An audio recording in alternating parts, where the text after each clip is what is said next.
Hey guys, welcome back to another episode of This Is Your Captain speaking. I have another Andy on today, but there's plenty of Andys within Andy's name as well. I've got Andy Andrews on here. So I'm also Andrew by name. Actually, that's like but the name they only my mother calls me. But so Andy, really pleased to have you on. Andy's the team leader marketing at epunkt. And we're going to get into what epunkt do now in a minute, but we'll just take a look at Andy's profile real quick before we get started. So Andy was a director of marketing at Lifesaver Marketing for 7 years, then went into marketing automation and was direct response copywriter for his own company, which he built up, andyriegerandrews.com. And now for the past almost 7 years as well, so 6 years and 7 months, Andy has been the team leader marketing over at epunkt. Really excited to have you on today because I'm really looking forward to digging into the marketing automation piece, because it's also a little part of my background as well, having built marketing automation platforms because I didn't have any money to afford one at one point, and being involved in many different platforms throughout the years as well. Really excited about that. So Andy, really glad to have you on today. Thank you for that welcome, Andy. You're very welcome. Andy, tell us a little bit about what epunkt do. So epunkt is Austria's market leader in recruitment, and we've been helping candidates and clients find their perfect matches for 23 years now, since Daniel and Marvan founded the company. Daniel is still our CEO to this day, so we're a proprietor-run company, and we've grown to more than 200 employees that make 1,600 placements a year, not just at home from our home offices, but also in Linz, Vienna, Graz, Salzburg, and in Tyrol. Very good. So Austria-wide, so for our international listeners, an Austria-wide recruitment firm. So really cool to have you on, Andy. This is going to be fun. So let's start with some questions, right? So tell me a little bit about how you first got involved in marketing automation.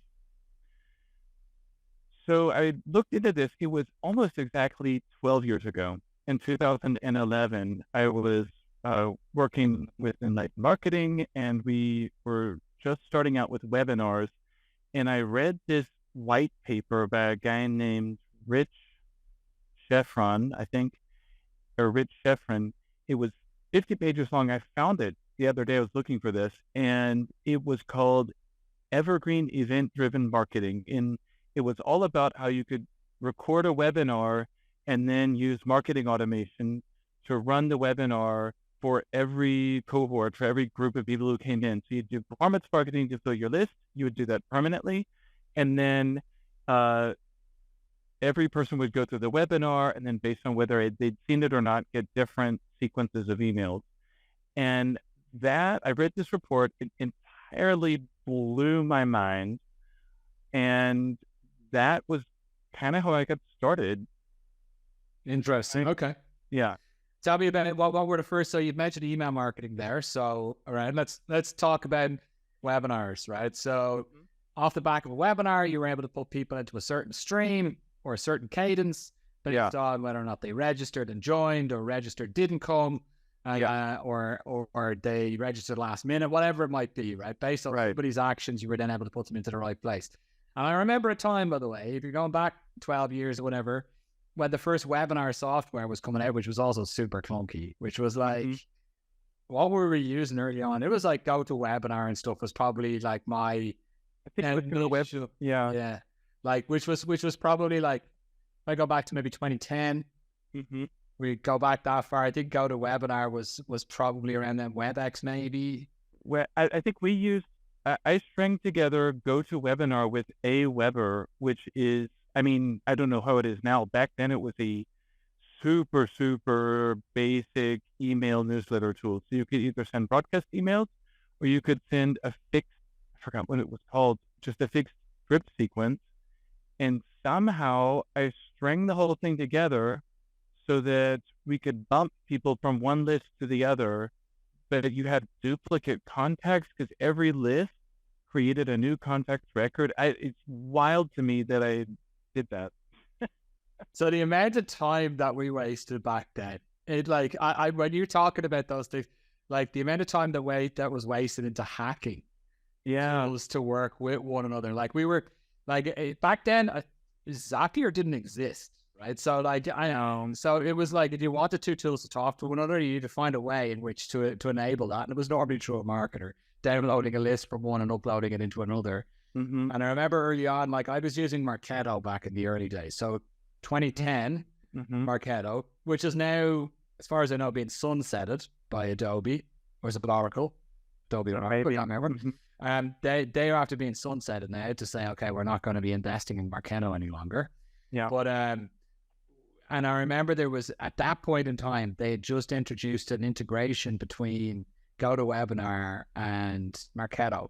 And it was like my mind blew, like I was like, this is, you're telling me that contacts that have signed up for a webinar are going to flow from one tool to the other.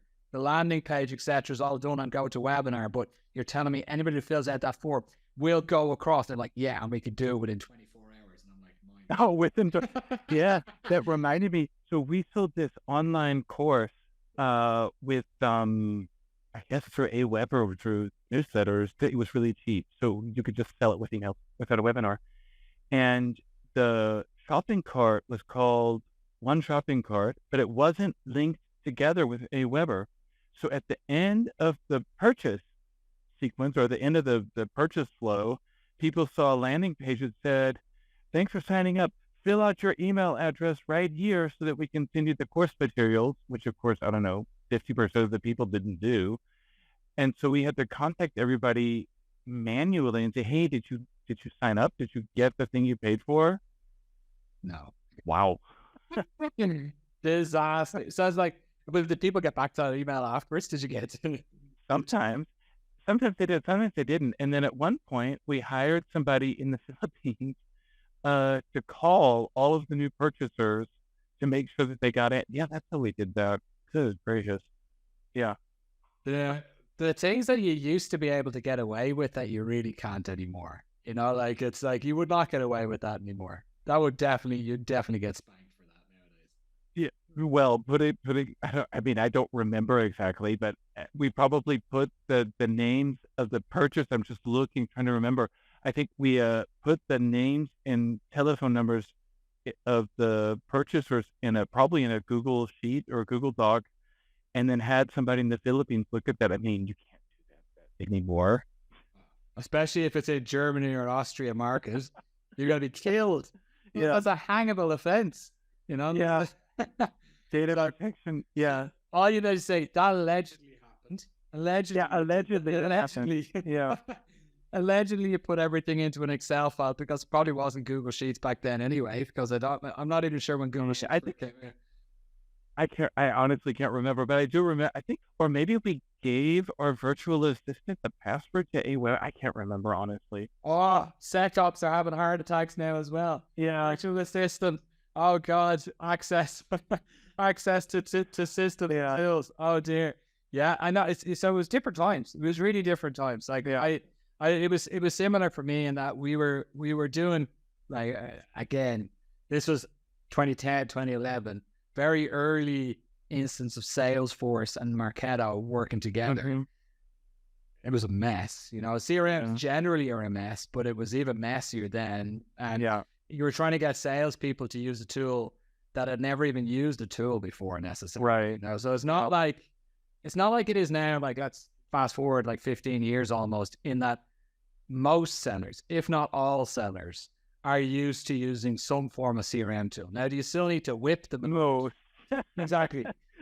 So they have used it, or they should have been using it, right? You're going from a seller that's gone from like not using, barely even using a computer, like, right, to in like between 2000 2010, and then from 2010 onwards, it's like the birth of the CRM, right? Mm-hmm. Where they need to make sure that all deals are tracked in there, all leads, all contacts, all organizations tracked, updated properly, etc. Right.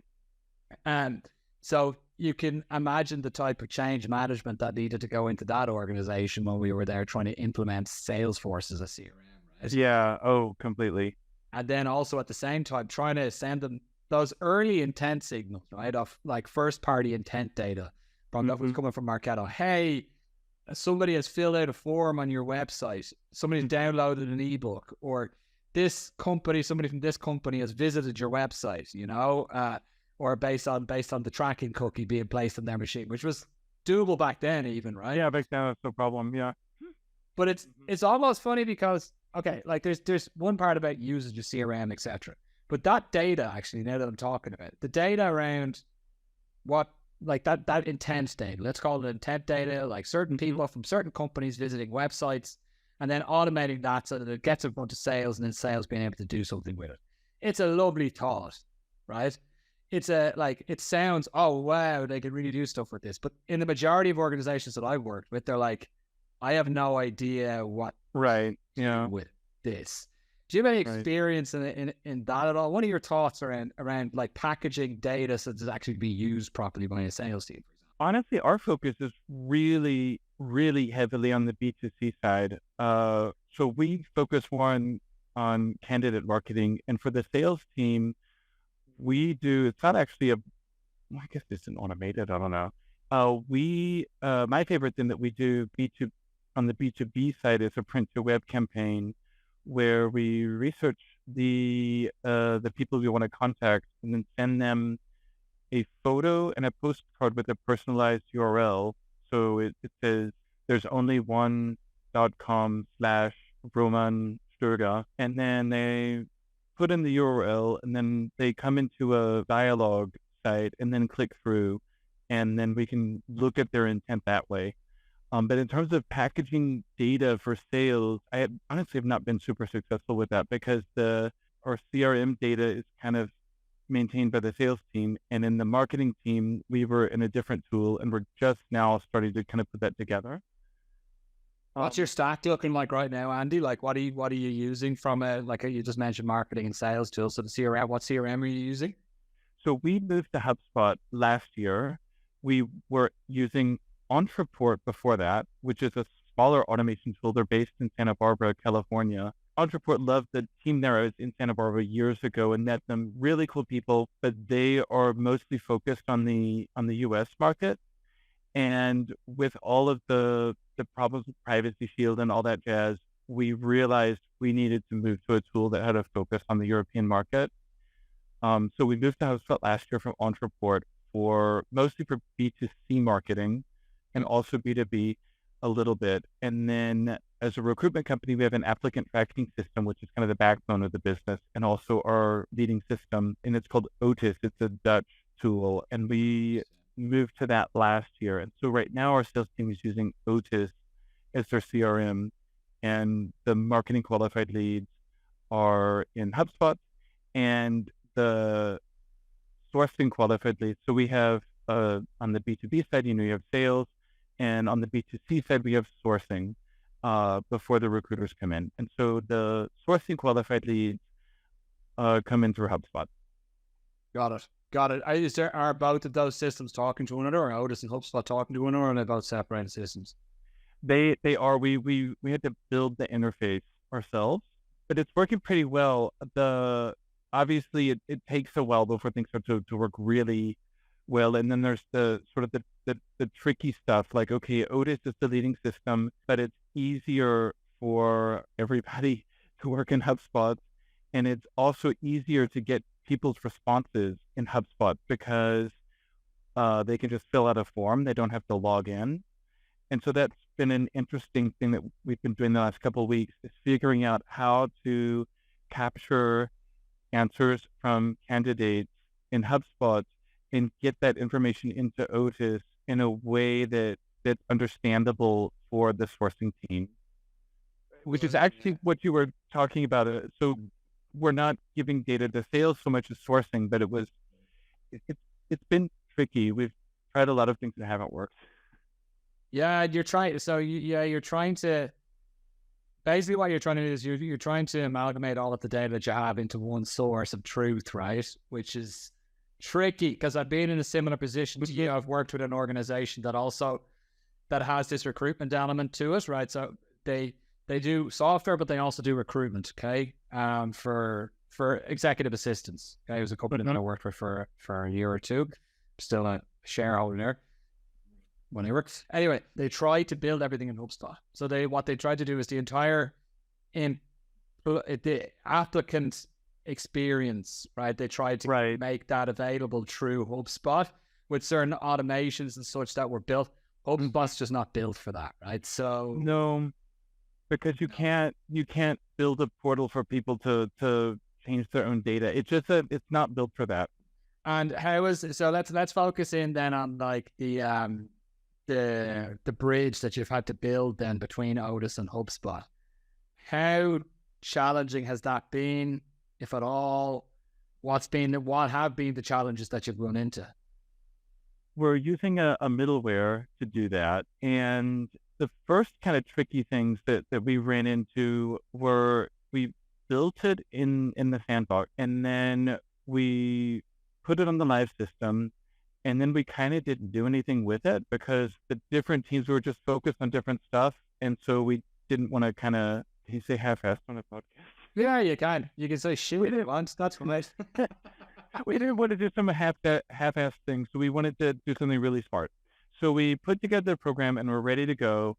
And we had tested the sandbox very, very carefully, but we never tested it on the live system. And the first thing that happened was back then, less than half a year ago, we actually did have to pull a list out of Otis as a CSV or maybe it was an Excel file, I can't remember. And we imported it into HubSpot and then pushed the button to do the sync, and it overwrote all the data in Otis for only for the 200 people that were in the list. It was like, oh my God, what's happened? And then it took a while working with the live data. There were all kinds of unexpected things like phone numbers with symbols in them, which made the whole thing crash.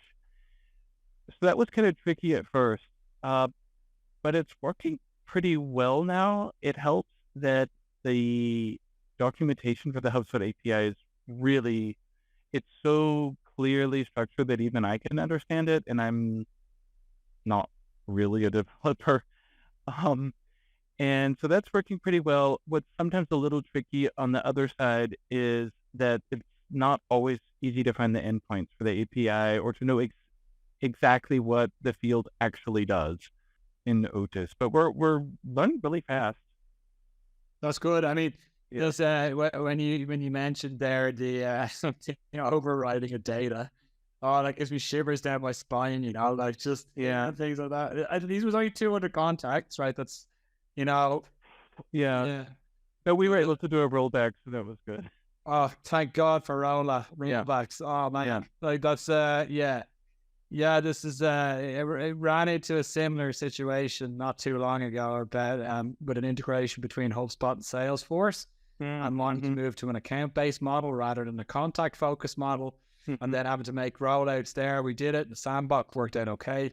Then did it live, and it just deleted a ton of contacts and just messed up the entire database. People were working contacts, and then the contacts disappeared, and they had no history of what happened with those. And that was a couple of days that added a couple of gray hairs to my head, I would say. So yeah, it's again, though, we were able to roll back, thankfully. And as I said, thank God for rollbacks. And I think the other kind of tricky thing when you switch tools is that I have been working in Entreport since, let's say, for 8 years. I've worked with Teamlead Marketing with Entreport, and then I was just sort of a consultant for Entreport, and then we needed a tool at epunkt, and so let's use Entreport because it was a good batch for us back then. And in a lot of ways, Entreport from the basic functionality is similar to HubSpot, but there's a lot of like small things that are different, that are really different.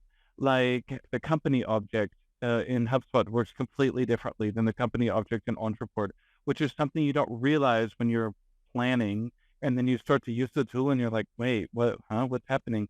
Why can't I manually associate these 500 contacts with this one company? And it just doesn't work in HubSpot. So we had to find a weird workaround for that.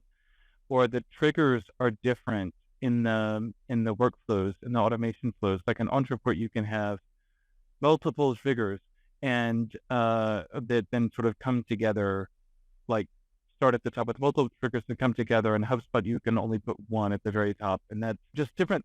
where you think, okay, the devil's in the details. That's the thing. I understand why so many companies are trying to bring everything down into away from point solutions and then into one tool.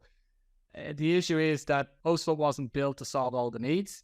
Plus, all this, the issue is between point solutions and a tool like HubSpot is HubSpot's great because they have a lot of out of box, or they have a lot of like custom integrations which they built themselves, right? So they have a massive integrations library, which is fantastic because they have so many customers and it makes sense for them to go build those integrations.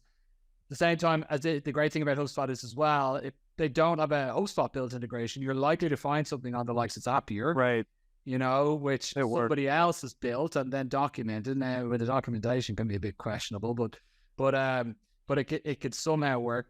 The issue is with the smaller platforms like what you just mentioned before, they were using before, they're building their own thing. Yeah. They're focused on them and them alone for a number of years because they probably don't have the cash or the customer base to be going and focusing on building APIs for tool XYZ, you know, which makes perfect sense, right?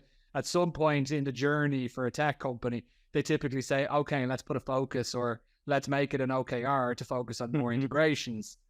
But it's something that the tech team needs to work on, which is taking time away from being focused on their own product, right? So right, and and a lot of times this stuff is not obviously a revenue generator. You know, I mean, I think this is probably a situation in every business, but you know, for us at Epunkt, we make money by placing candidates with clients. What doesn't obviously generate money directly is fixing an API interface. No, it's for sure. It's indirectly with tech companies, it can make sense, and from a revenue perspective, but it's very hard to draw that red line through it to say, okay, like this is directly attributable to revenue. You know, maybe you can if you have an existing customer base that requires it, and it's then enabling some expansion revenue, then perhaps. Maybe if you're attracting some new business because you've had that, but whether or not they're going to choose you anyway is questionable, right? So who knows? But super interesting. Yeah, and there's a lot of work that has to be done before it's ready to be scaled up too. Like now that the interface is working, we had to make some organizational changes too, to be able to take our entire pool of candidates and start to work with them automatically in terms of pulling in status updates. But to do that, I mean, we had to have the interface to HubSpot. Then we had to have a concept for who we're going to write first and what we're going to ask. And then we had to figure out, okay, if I'm going to be generating twice as many inquiries a week as we're used to handling in the organization, how are we going to talk to so many people every week? How are we going to do that? So those were things we had to figure out. Another big mindset thing also for me, because I'm kind of I don't want to say I'm a perfectionist, but I guess I kind of am, but you know, it's typical straight A student, have to get good grades, make sure you don't make any mistakes. And the thing is, when you want to scale up, you have to be prepared to make mistakes and do stuff that's not going to work, and then figure out as quickly as possible how to fix the problems that come up, or deal with the situations that you can't anticipate. And that's been a very interesting journey to go through that process. For sure. I mean, that's the key to marketing just generally, though. You need to be able to fail, but fail quickly and be able to set it right before it really breaks anything. That's my learning with it, right? Yeah. And it's been fun too. I mean, just in the past 2 weeks, we swapped out one email where we thought, we can do this better. And we got an uplift for 23% of responses, not just clicks, but people who actually responded and filled out the form like, actually, now we need to make sure we set up proper A/B testing for this it's a set of 3 emails. We need to set up A/B tests for all of that and be really diligent and careful now with the statistics, because we're going to send let's say in the next 6 months, we're planning on sending more than 50,000 people through this sequence. And we're like, whoa, okay, if we can do a 23% uplift with one of the 3 emails, we got to be a lot more careful about testing the emails, testing all of the assets, and tracking the cohorts really carefully to make sure that we are not drawing the wrong conclusions or, comparing apples and oranges, that kind of thing. That sounds awesome, man. That sounds awesome. Well, hey, look, I just interested time here, so I think we've covered right onto the hour. So, Andy, I think we'll call it that for today. Thank you so much for your time. It's been a real pleasure speaking with you. Yeah, pleasure's all mine. Where can people find you, Andy?